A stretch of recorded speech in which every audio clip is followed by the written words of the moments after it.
सभी साथियों को नमस्कार। मैं आपका दोस्त सुनील कालवा एक बार फिर से आप सभी का हार्दिक अभिनंदन करता हूं। साथियों, असिस्टेंट प्रोफेसर के एग्ज़ाम के लिए हमने एक सीरीज शुरू कर रखी है जिसमें हम राजस्थान अर्थव्यवस्था की 2 क्लासेस पहले कर चुके हैं। आज आर्थिक समीक्षा की हमारी तीसरी व अंतिम क्लास है और मैं बहुत ही महत्वपूर्ण प्रश्न लेकर आया हूं। इसके बाद हम बजट की क्लास करने वाले हैं और ये क्लास ना केवल असिस्टेंट प्रोफेसर के लिए बल्कि राजस्थान में वर्तमान में हो रहे सभी भर्ती परीक्षाओं के लिए क्लासेस उपयोगी है।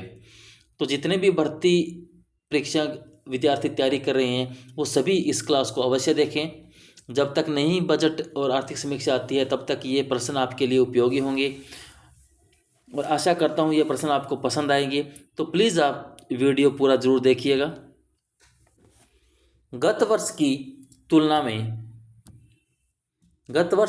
में वर्ष 2024-25 में राजस्थान के सकल राज्य मूल्यवर्धन जीएसवी में स्थिर मूल्य 2011-12 पर किस क्षेत्र के योगदान में सर्वाधिक वृद्धि होने का अनुमान है।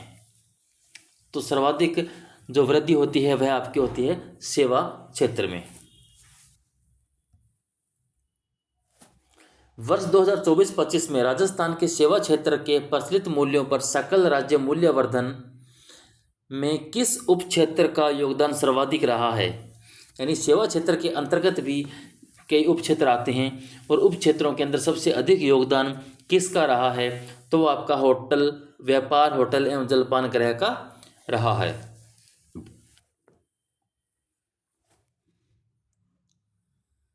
स्थिर मूल्यों यानी 2011-12 पर सेवा क्षेत्र के विभिन्न उप क्षेत्रों पर सकल राज्य मूल्यवर्धन वृद्धि का अनुमान कितना है।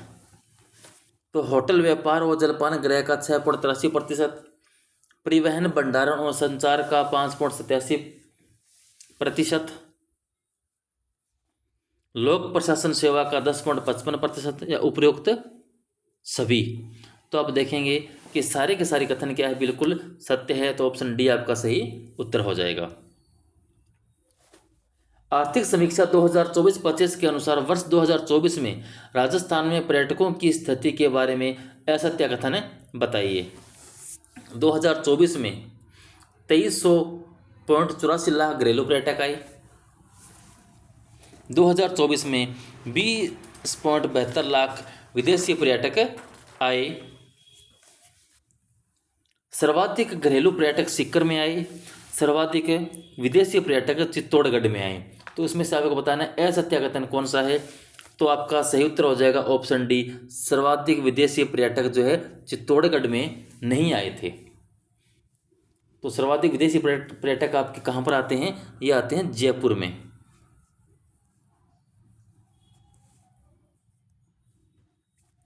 राज्य के पर्यटन विभाग द्वारा द पेट इंडियन ट्रेवल बाजार के किस संस्करण का आयोजन 5 से 7 मई 2024 तक किया गया। तो वो आपका संस्करण कौन सा था, 13वां संस्करण था। राजस्थान में फिल्म पर्यटन को बढ़ावा देने के लिए कितनी फिल्में 2024-25 में शूट की गई थी। तो 39 फिल्में जो है शूट की गई थी। राजस्थान में पर्यटकों की सुरक्षा सुनिश्चित करने के लिए पर्यटक सहायता बल अभियान शुरू किया गया। तो यह अभियान आपका 15 फरवरी 2024 में शुरू किया गया था। दिसंबर 2024 को हैदराबाद में इंडिया इंटरनेशनल ट्रैवल मार्ट में किस राज्य को wedding destination of the year पुरस्कार दिया गया। तो यह पुरस्कार आपको राजस्थान को प्राप्त होता है। Wedding destination of the year का जो पुरस्कार मिला था राजस्थान को। देवस्थान विभाग द्वारा वित्त वर्ष 2023-24 में कितने वरिष्ठ नागरिक तीर्थ यात्रा योजना के तहत कितने श्रद्धालुओं को तीर्थ स्थलों पर भ्रमण करवाया गया। तो करीबन 40,000 श्रद्धालुओं को तीर्थ स्थलों पर भ्रमण करवाया जाएगा।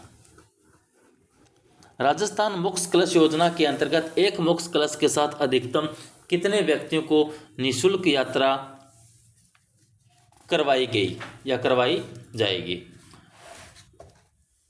तो यह है दो लोगों को, एक कलश के साथ 2 लोग साथ जा सकते हैं। सिंधु दर्शन योजना के तहत राजस्थान के निवासियों को यात्रा करने पर कितनी आर्थिक सहायता दी जाती है? तो यहाँ पर 10,000 रुपये की आर्थिक सहायता दी जाती है। स्टैंड अप इंडिया योजना के बारे में कथन बताइए। स्टैंड अप इंडिया योजना जो है इसके बारे में कथन बताना है। तो अनुसूचित जाति, अनुसूचित जनजाति तथा महिलाओं उद्यमियों में उद्यमशीलता को प्रोत्साहित के लिए संस्थागत ऋण संरचना की सेवा से वंचित आबादी तक 10 लाख से 1 करोड़ तक की ऋण सुविधा प्रदान करना। सही कथन का आपको चयन करना है इनमें से। तो इसके अंदर आप देखते हैं कि 1 व 2 दोनों ही कथन आपके सही हैं। अक्टूबर 2021 से प्रभावी राज्य के लिए प्रत्यक्ष लाभ अंतरण योजना में डीबीटी सलाहकार बोर्ड का गठन किसकी अध्यक्षता में किया गया?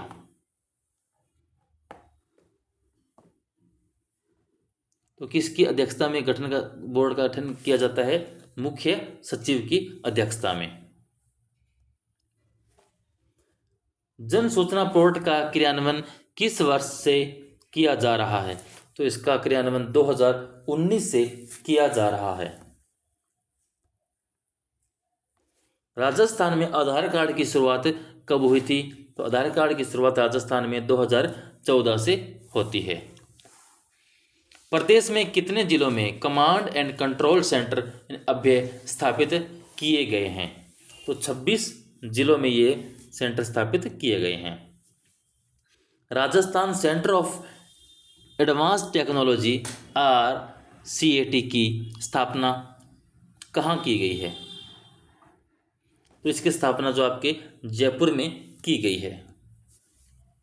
राजीव गांधी फिनटेक डिजिटल संस्थान कहाँ स्थापित किया गया है? तो ये जोधपुर में स्थापित किया गया है। राजस्थान जन आधार योजना के बारे में असत्य कथन बताइए। 18 दिसंबर 2019 जन आधार प्राधिकरण की स्थापना की गई। 4 अगस्त 2021 से राजस्थान जन आधार प्राधिकरण नियम लागू हुआ। राज्य के सभी परिवारों को 11 अंकों की जन आधार परिवार ID प्रदान की जाती है। ध्येय वाक्य 1 नंबर 1 कार्ड 1 पहचान। तो इसमें से आपको बताना असत्य कथन है कौन सा है? तो ऑप्शन C आपका हो जाएगा असत्य कथन, क्योंकि परिवारों को, सभी परिवारों को 11 अंकों का जन आधार परिवार ID प्रदान नहीं की जाती। सभी के लिए 10 अंकों की है। तो सभी सदस्यों के लिए कितनी है? 10 अंकों की है। और जो अलग से सदस्य है उनको अलग से 11 दी जाती है, लेकिन जो एक जन आधार कार्ड का बना हुआ है उसकी 10 अंकों की ID बनी हुई है। राज्य सुदूर संवेदन अनुप्रयोग केंद्र SRSAC की स्थापना कहाँ की गई है? तो इसकी स्थापना आपके जोधपुर में की गई है। केंद्र से संबंधित असत्य कथन बताइए। पेटेंट सूचना केंद्र जयपुर में है। मिनी IT गैलरी जोधपुर के अंदर है। APJ अब्दुल कलाम संस्थान जयपुर में है। न्यूक्लियर पावर गैलरी चित्तौड़गढ़ के अंदर है। तो असत्य कथन बताना है। तो आपका न्यूक्लियर पावर गैलरी चित्तौड़गढ़ के अंदर वाला जो आपका असत्य कथन हो जाता है, क्योंकि न्यूक्लियर पावर गैलरी आपकी कहाँ पर बनी हुई है? जयपुर में है ये।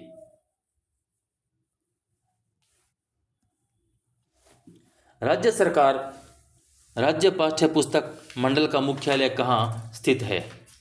तो इसका मुख्यालय कहाँ पर है? जयपुर में है। राज्य स्तरीय भामाशाह सम्मान समारोह में दानदाताओं को कितनी राशि के आधार पर कौन सा पुरस्कार दिया जाता है? शिक्षा भूषण 1 करोड़ से अधिक राशि के लिए, शिक्षा श्री 15 लाख से 30 लाख तक, शिक्षा भूषण जो है आपका 30 लाख से 1 करोड़ तक, या उपरोक्त सभी। तो आप देखेंगे कि सारे के सारे आपके उत्तर सही होते हैं। तो ऑप्शन हो जाएगा ऑप्शन D उपरोक्त सभी।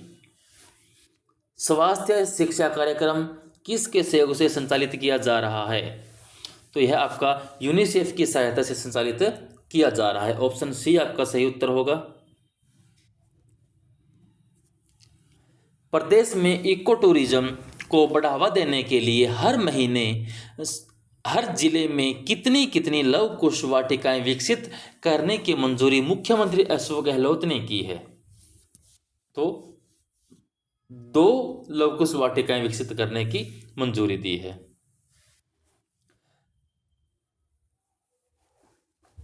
समग्र शिक्षा योजना में केंद्र व राज्य की वित्त सहभागिता है। समय नहीं है, ये समग्र है।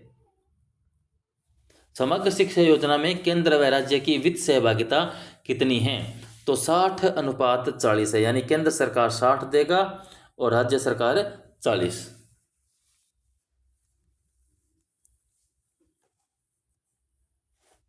निःशुल्क एवं अनिवार्य शिक्षा का अधिकार अधिनियम 2009 प्रदेश में कब लागू किया गया? तो 1 अप्रैल 2010 से ये लागू होता है।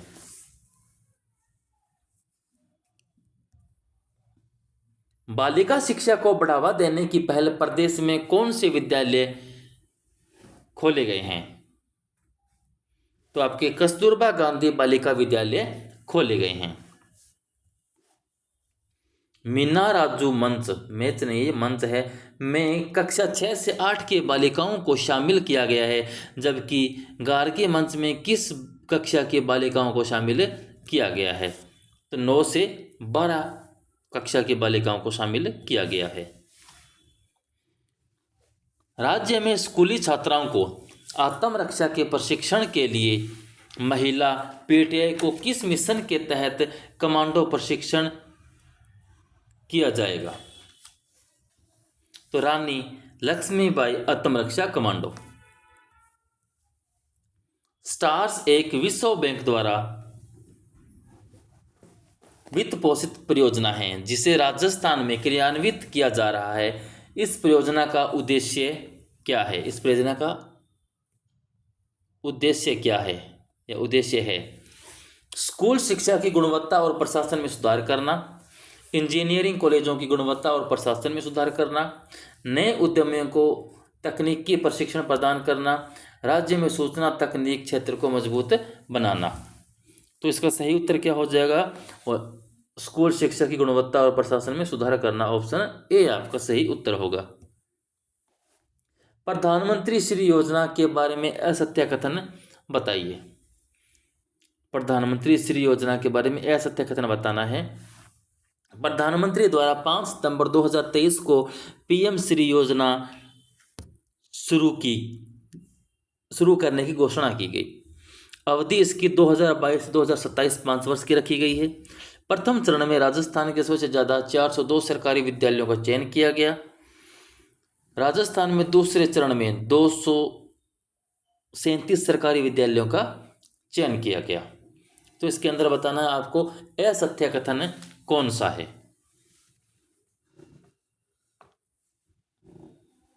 तो प्रधानमंत्री, इसका ऑप्शन नंबर 1 आपका गलत होता है। प्रधानमंत्री द्वारा 5 सितंबर 2023 को ना होकर इसके जगह 2022 को पीएम श्री योजना की शुरुआत करने की घोषणा की गई थी। प्रदेश में महात्मा गांधी राजकीय विद्यालय अंग्रेजी माध्यमिक स्कूल महात्मा गांधी की किस जयंती के अवसर पर शुरू किए गए थे? तो 150वीं जयंती पर ये स्कूल शुरू किए गए थे। संस्कृत शिक्षा विभाग द्वारा राज्य में देववाणी ऐप का शुभारंभ कब किया गया? तो 18 अगस्त 2020 को किया गया। राजस्थान राज्य संस्कृत शैक्षिक अनुसंधान एवं प्रशिक्षण संस्थान का मुख्यालय कहाँ स्थित है? तो ये आपका जयपुर में स्थित है। राजस्थान में 31 मार्च 2024 तक कितने मेडिकल कॉलेज हैं? तो ये 35 मेडिकल कॉलेज हैं 31 मार्च 2024 तक। निरोगी राजस्थान अभियान की शुरुआत किस वर्ष हुई थी? तो इस अभियान की शुरुआत आपके 2019 से होती है। राजस्थान राज्य के सभी उपभोक्ताओं को शुद्ध खाद्य वस्तु उपलब्ध करवाने के लिए राजस्थान सरकार द्वारा 26 अक्टूबर 2000 से कौन सा अभियान चलाया जा रहा है? तो ये शुद्ध के लिए युद्ध अभियान। मुख्यमंत्री निशुल्क निरोगी राजस्थान योजना की शुरुआत कब हुई थी? मुख्यमंत्री निशुल्क निरोगी राजस्थान योजना की शुरुआत आपकी 1 अप्रैल 2022 से होती है। मुख्यमंत्री चिरंजीवी स्वास्थ्य बीमा योजना के बारे में सत्य कथन बताइए। योजना का नाम बदलकर मुख्यमंत्री आयुष्मान आरोग्य योजना कर दिया गया। इसमें 1732 चिकित्सा संस्थान सूचीबद्ध किए गए हैं। 1819 पैकेज उपचार के लिए उपलब्ध रहेंगे। तो आपके उपयुक्त सभी कथन सही होते हैं, तो ऑप्शन डी सही उत्तर होगा। राजस्थान सरकार स्वास्थ्य योजना RGHS की शुरुआत किस वर्ष हुई थी? तो इसकी शुरुआत 1 जुलाई 2021 से होती है। राज्य की शिक्षा अस्पतालों में हाल ही में स्थापित वृद्धावस्था विशेषज्ञ इकाई का नाम क्या है? इसका नाम है रामाश्रय। 21 जून अंतर्राष्ट्रीय योग दिवस के बारे में असत्य कथन बताइए। 2024 में 10वीं अंतर्राष्ट्रीय योग दिवस मनाया गया। 2024 की theme yoga for self and society. पहला अंतर्राष्ट्रीय योग दिवस 21 जून 2015 को बनाया गया। 2012 में लीनो में विश्व योग दिवस बनाने की घोषणा की थी। तो इसके अंदर आपका कौन सा कथन जो है असत्य है? तो आपका उत्तर हो जाएगा ऑप्शन डी, असत्य ऑप्शन डी हो जाएगा। प्रदेश में चल रही जनता क्लिनिक योजना का नाम बदलकर रख दिया गया है। तो इस योजना का नाम शहरी आयुष्मान आरोग्य मंदिर रख दिया गया है। राजस्थान जनसांख्यिकी संकेतक 2011 से 2035 के बारे में असत्य कथन बताइए। पुरुषों की जीवन प्रत्याशा आपकी जो 2021 से 25 के मध्य 68.70 वर्ष है। महिलाओं की जीवन प्रत्याशा 2021 से 25 के मध्य 72.80 वर्ष मानी गई है। पुरुषों की जीवन प्रत्याशा 2026 से 30 के अनुसार 69.70 वर्ष है। और महिलाओं की जीवन प्रत्याशा, ये जीवन है, जीवन प्रत्याशा 2026 से 30 के अनुसार 75.80 वर्ष है। तो इसके अंदर आपको बताना है असत्य कथन कौन सा है। तो असत्य कथन आपका ऑप्शन डी हो जाएगा कि महिलाओं की 2026 से 30 के अनुसार इतनी नहीं है। ये 75.80 वर्ष ना होकर 73.80 है। तो सही उत्तर होगा 73.80। आयुष्मान व्यय वेतन योजना के बारे में निम्नलिखित में से कौन सा कथन असत्य है? आयुष्मान व्यय वेतन योजना के तहत 70 वर्ष और उससे ऊपर के वरिष्ठ नागरिकों को 10 लाख रुपए तक का कैशलेस उपचार मिलता है। ऑप्शन बी है आपके सामने। आयुष्मान व्यय वंदन योजना 29 अक्टूबर 2024 को शुरू की गई थी। इस योजना के तहत पंजीकरण के लिए लगभग 22 लाख वरिष्ठ नागरिक लाभान्वित हो चुके हैं। आयुष्मान व्यय वंदन योजना का उद्देश्य बुजुर्गों को बिना वित्तीय बोझ के आवश्यक चिकित्सा सेवा प्रदान करना है। तो उसके बारे में असत्य कथन बताना है। कौन सा कथन है जो आपका असत्य है? तो ऑप्शन ए आपका उत्तर सही हो जाएगा, क्योंकि इसके अंदर जो है 10 लाख के बजाय 5 लाख रुपए तक का कैशलेस उपचार मिलता है। भारत सरकार ने टेलीमेडिसिन के माध्यम से सामुदायिक स्वास्थ्य सेवाओं को बढ़ाने के लिए कौन सा पोर्टल शुरू किया है? तो इसके अंदर ई-संजीवनी HWC पोर्टल संचालित किया है। राष्ट्रीय फ्लोरोसिस रोकथाम और नियंत्रण कार्यक्रम के तहत वर्ष 2024-25 तक कितने गांवों को फ्लोराइड प्रभावित के रूप में चिन्हित किया गया है? फ्लोराइड प्रभावित के रूप में चिन्हित किया गया है। तो 2288 गांव चिन्हित किए गए हैं। प्रधानमंत्री मातृ वंदना योजना के तहत प्रथम बच्चों के लिए कितनी राशि प्रदान की जाती है? तो सही उत्तर होगा ऑप्शन बी 5,000 रुपये। किशोर बालिका योजना 1 अप्रैल 2022 से 5 जिलों में शुरू की गई, उनमें से शामिल नहीं हैं। तो इनके अंदर आपका कोटा जो है शामिल नहीं है। करौली है, जैसलमेर है, धौलपुर है। इसके अलावा बारां और सिरोही भी शामिल है। एक आपका बारां आता है और एक सिरोही आता है। तो ये 5 जिले शामिल है। मिशन वात्सल्य योजना की शुरुआत किस वर्ष हुई थी? तो 2009 में इसकी शुरुआत होती है। अंत्योदय अन्न योजना गरीबी रेखा से नीचे की आबादी के सबसे गरीब वर्गों में भुखमरी को कम करने के उद्देश्य से शुरू की गई थी। तो कौन सी योजना थी? PDS। One nation one ration card योजना को लागू करने वाला राजस्थान देश का कौन सा राज्य बना था? तो आपका सही उत्तर होगा 12वां राज्य बना था। जनजाति क्षेत्रीय विकास विभाग द्वारा किन जनजातियों को खाद्य तेल, घी एवं दाल उपलब्ध करवाया जाता है? तो ये कचौड़ी नहीं है, कथौड़ी है। कथौड़ी, खेरवा, सहरिया या उपयुक्त सभी। तो उपयुक्त सभी यानी तीनों जनजातियों को खाद्य तेल, घी एवं दाल उपलब्ध करवाया जाता है। उचित मूल्य की दुकानों पर किन मशीनों की स्थापना की गई है? तो इन पर POS मशीनों की संभावना जो है स्थापना की गई है। Point of sale. रसोई गैस सिलेंडर सब्सिडी योजना के तहत वर्तमान में गैस सिलेंडर उपलब्ध करवाया जा रहा है। तो वर्तमान में कितने रुपए में गैस सिलेंडर उपलब्ध करवाया जा रहा है? तो आपका सही उत्तर होगा 450। तो यहाँ पर ये एक गलत लग गया, ये उत्तर है 450। 450 रुपये में कहा जा रहा है कि सिलेंडर उपलब्ध करवाया जा रहा है। वो तो वही जाने जो सिलेंडर ले रहे हैं, वरना सरकार का दावा है कि आपको 450 रुपये में हम सिलेंडर दे रहे हैं। राजस्थान राज्य खाद्य एवं नागरिक आपूर्ति निगम लिमिटेड स्थापना किस वर्ष हुई थी? तो इसकी स्थापना 2010 में होती है। उत्तर मैट्रिक छात्रवृत्ति योजना के तहत अभिभावक की वार्षिक आय कितनी हो सकती है? तो कितनी हो सकती है? 2.5 लाख तक हो सकती है। अंबेडकर DBT वाउचर योजना का संचालन किस विभाग द्वारा किया जा रहा है?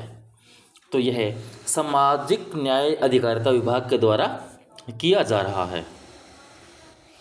मुख्यमंत्री कन्यादान योजना सामान्यतः कितनी उपहार राशि प्रदान की जाती है? तो इसके अंदर 31,000 रुपये की अनुदान राशि दी जाती है। उपहार राशि दी जाती है 31,000 रुपये की। इंदिरा गांधी राष्ट्रीय वृद्धावस्था पेंशन योजना के बारे में असत्य कथन बताइए। ये सामाजिक सुरक्षा पेंशन योजना के अंतर्गत आता है। इसका प्रारंभ 19 नवंबर 2007 से हुआ। पूर्व नाम राष्ट्रीय वृंदावन पेंशन योजना था। यह 50 वर्ष या अधिक आयु के व्यक्तियों को पेंशन देता है। तो इसका उत्तर हो जाएगा अपना गलत कौन सा? ऑप्शन ए सत्य पूछा है तो ऑप्शन डी असत्य है, क्योंकि इसकी पात्रता 50 वर्ष ना होकर 60 वर्ष है। इंदिरा गांधी राष्ट्रीय विधवा पेंशन योजना में 75 वर्ष व अधिक आयु के लाभार्थियों को प्रति माह पेंशन प्राप्त होती है। तो प्रति माह उनको 1,500 रुपये दिए जाते हैं। राज्य सरकार ने एकल नारी सम्मान पेंशन की राशि बढ़ाई। अब इस योजना के तहत 75 वर्ष से अधिक आयु पात्र महिला को कितनी राशि दी जाती है? तो अब उनको 1,250 रुपये दी जाती है।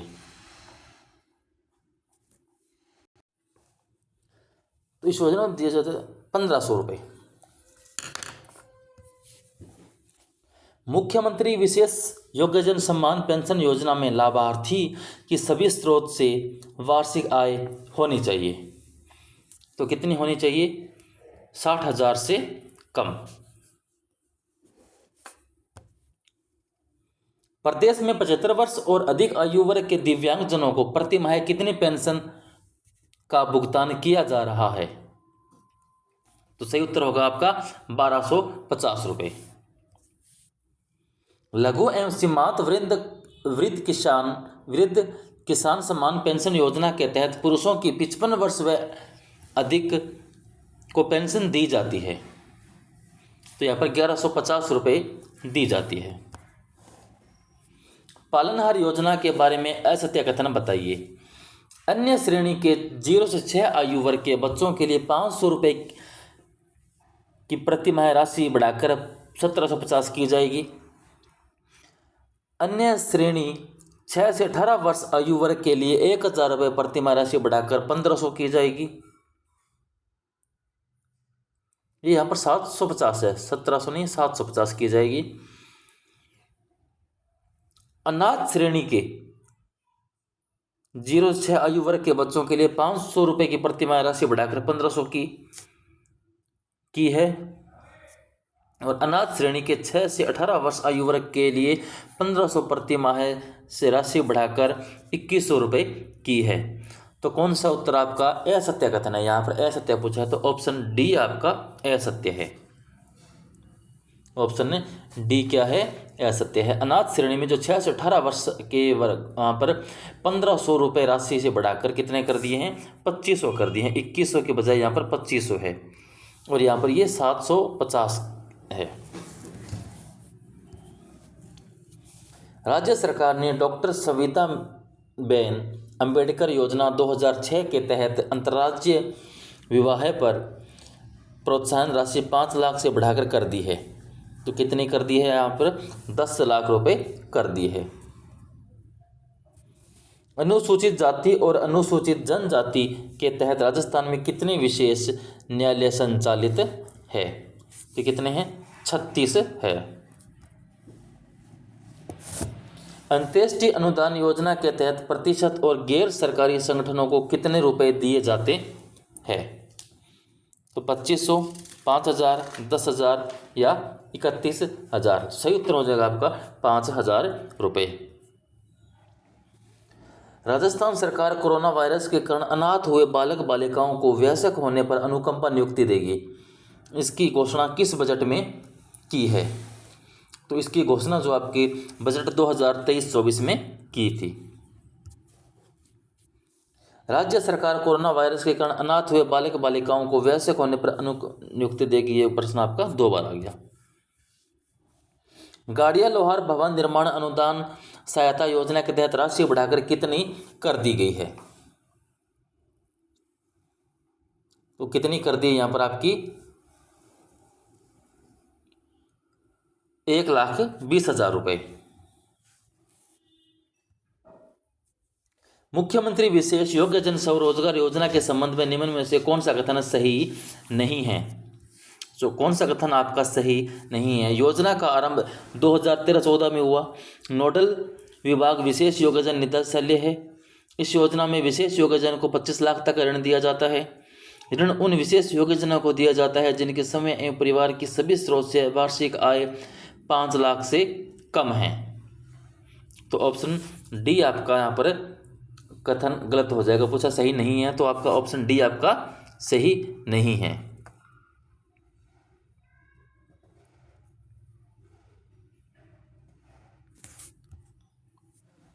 राजस्थान सिलिकोसिस नीति 2019 के तहत रोगी की मृत्यु के बाद परिजनों को सहायता के रूप में कितनी राशि दी जाती है?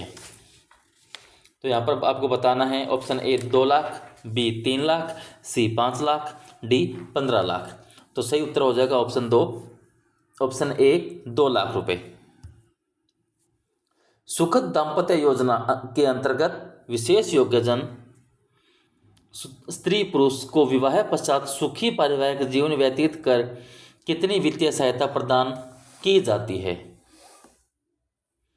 तो यहाँ पर आपको 50,000 रुपये की राशि प्रदान की जाती है। इंदिरा महिला शक्ति उड़ान योजना का नाम बदलकर कालीबाई भील उड़ान योजना कर दिया गया। यह कब शुरू की गई थी? तो यह 19 दिसंबर 2021 को शुरू की गई थी योजना। मुख्यमंत्री सामूहिक विवाह एवं अनुदान योजना 2021 के तहत राज्य सरकार द्वारा प्रति जोड़ा कितना अनुदान दिया जाता है? तो यहाँ पर 25,000 प्रति अनुदान दिया जाता है। 14 दिसंबर 2024 से शुरू लाड़ो प्रोत्साहन योजना किस तारीख के बाद जन्मी बेटियों पर लागू होगी? तो यह आपकी 1 अगस्त 2024 से जन्मी जो बच्ची हैं उनके बाद लागू होगी। जून 2016 से संचालित मुख्यमंत्री राजश्री योजना में कुल कितनी राशि प्रदान की जाती है? तो यहाँ पर आपको 50,000 रुपये की राशि प्रदान की जाती है। मुख्यमंत्री work from home job work योजना कब शुरू हुई थी? तो यह योजना आपकी 19 नवंबर 2021 से शुरू हुई थी। तो साथियों आज के लिए बस इतना ही। कैसी लगी आज आपकी क्लास? अगर क्लासेस पसंद आई है तो प्लीज़ मेरे चैनल को सब्सक्राइब कीजिएगा, अपने दोस्तों को शेयर कीजिएगा। और आज हमारी आर्थिक समीक्षा की क्लास पूरी होती है। कल हम क्लास लेकर आएंगे बजट की, जो 2025-26 का जो बजट है पूरा एक बार में कवर कर देंगे। पढ़ते रहें, मस्त रहें। धन्यवाद।